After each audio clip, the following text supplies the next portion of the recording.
Straight out of the Andorran Mountains, Vengeance Hunters is the debut title from Nalua Studio, a small indie team founded in 2023 by a group of passionate developers. They share a growing ambition among creators today to craft modern games for classic consoles, starting with the legendary Neo Geo, while also releasing on current platforms for those on a tighter budget.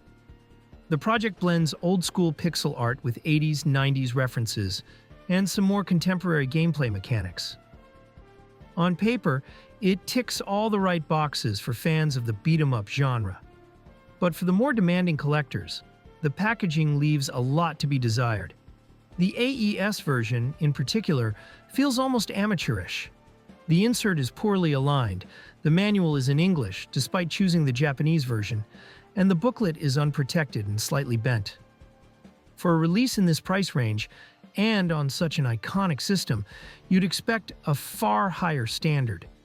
That said, let's leave the box aside and dig into the game itself.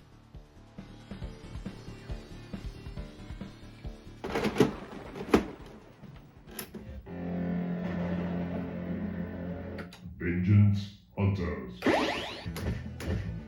Vengeance Hunters goes for a comic book look reminiscent of American-style graphic novels, with a sci-fi aesthetic straight out of the 80s and 90s. Think robots, zombies, and grotesquely exaggerated mutants. The color palette is loud, sometimes borderline garish, with thick outlines and bold color blocks that sharply contrast with the more subdued tones and gradients typical of most Neo Geo games. That said, it still holds up to the system's visual standards. Large, detailed sprites, well-crafted assets, and a nice variety of backdrops. Many stages feature 2 to 3 distinct environments.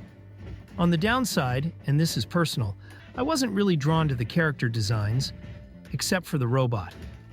The same goes for the NPCs, who sometimes feel stylistically inconsistent. Whether it's the 3 playable characters or the various NPCs, animations are smooth throughout, though a few extra frames here and there wouldn't have hurt. Most importantly, I didn't experience any noticeable slowdown, at least in single player, even when the screen gets crowded. Every move you make is punctuated with flashy effects, hits landing, enemies recoiling, explosions going off, which adds real punch to the action. Backgrounds look like postcards and feel a bit lifeless. On the flip side, nicely done cutscenes between stages add some welcome flair. The sound design is hit and miss. While the sound effects are solid, helping emphasize hits and livening up dialogue with digitized voices, the music falls flat. The soundtrack feels generic, like low-cost, royalty-free tracks with repetitive melodies and low-end instrumentation.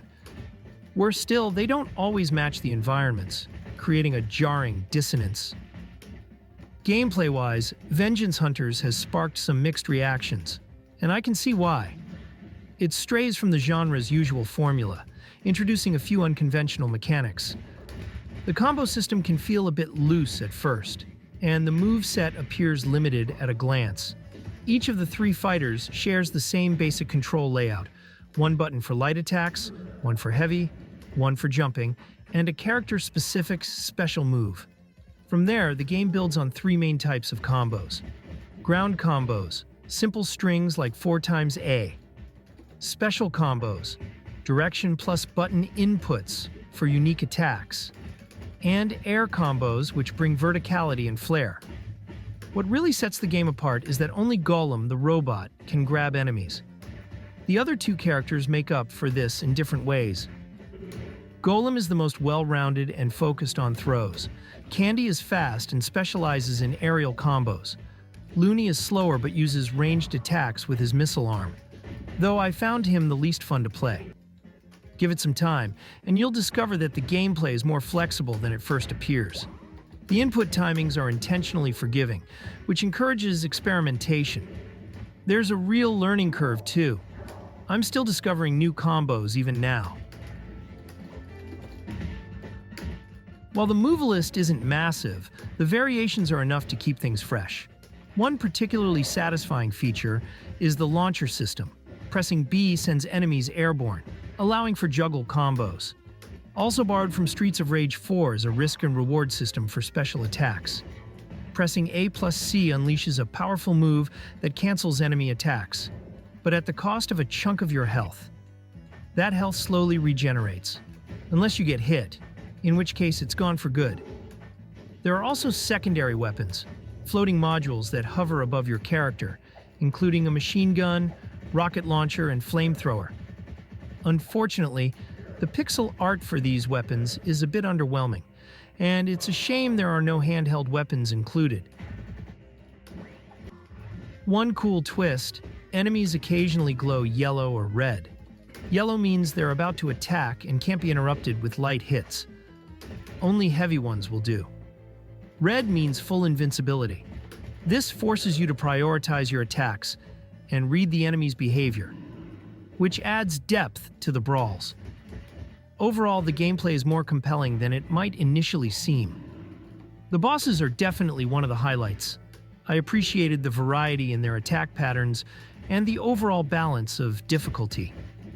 Each of the 6 bosses brings something unique, usually forcing you to engage with a specific part of the game's mechanics. They're also often backed up by annoying minions, which adds a layer of strategy to the fights.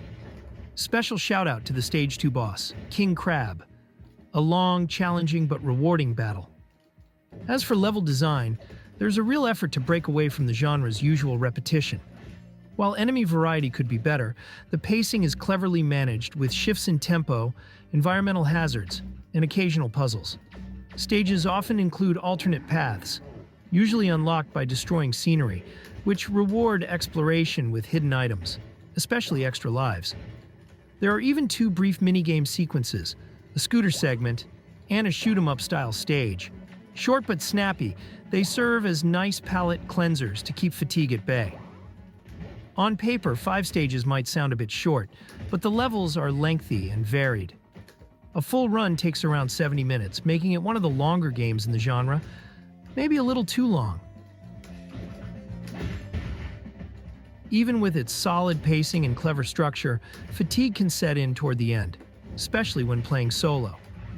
And with generous lives and a moderate challenge on normal, the tension can drop off unless the core gameplay really clicks for you.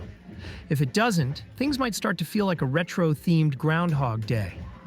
That said, replay value is strong thanks to customizable combos, secret paths, and of course 2-player co-op. Find all 5 hidden items and you'll unlock Death Touch mode, where every hit is a one-hit kill for both you and your enemies. For a debut title, Vengeance Hunters is a pleasant surprise, especially in a genre as tough to get right as the beat 'em up. Aside from the forgettable soundtrack, the game never truly stumbles. At worst, it plays things a little too safe, relying heavily on homage and nods to classics like Double Dragon and Battletoads. Still, the gameplay is solid, even if some bold choices, like the lack of grabs for 2 characters, might raise eyebrows. What can't be denied is the level of polish and professionalism on display. At the very least, Nalua Studio deserves a tip of the hat, if not a blank check for whatever they make next.